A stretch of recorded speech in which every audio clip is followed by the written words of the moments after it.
IPS Uday కృష్ణారెడ్డిపై 2 కేసులు నమోదు చేశారు. ఒకటి హత్యాయత్నం, 2 రేప్ కేసు. కొత్తగా బిఎన్ఎస్ 109/64/1 కేసులు పెట్టారు అత్తాపూర్ పోలీసులు.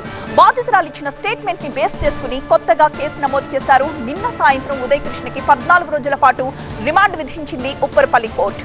మహిళా ట్రైనీపై ఉదయ్ కృష్ణారెడ్డి దాడి వెనకాల అసలు విషయం బయటపెట్టింది రిమాండ్ రిపోర్ట్. పోలీసులు చెప్పిన దాని ప్రకారం మహిళా ట్రైనీ ఐపీఎస్ కి ఉదయ్ కృష్ణకి మధ్య ఇన్స్టాగ్రామ్ లో పరిచయం ఏర్పడింది. ఆ తర్వాత అకాడమీలో ఇద్దరు దగ్గరైనట్లుగా రిమాండ్ రిపోర్ట్ లో రాశారు. కొన్నాళ్లకు ఇద్దరి మధ్య విభేదాలొచ్చాయి. వివాదాలు మరింతగా ముదిరిపోయాయి. ఉదయ్ కి దూరంగా ఉంటూ అతని ఇన్స్టా అకౌంట్ ని కూడా బ్లాక్ చేసేసింది ఆ మహిళ. తట్టుకోలేక బాధితురాలి మీద కక్ష పెంచుకున్నాడు ఉదయ్ కృష్ణారెడ్డి. చాటింగ్స్, అలాగే ఫోటోస్, వీడియోస్ బయటపెడతానంటూ బెదిరించసాగాడు. ఇన్స్టాలోనే నకిలీ అకౌంట్ క్రియేట్ చేసి ఇబ్బందులకు గురి చేశాడు ఉదయ్.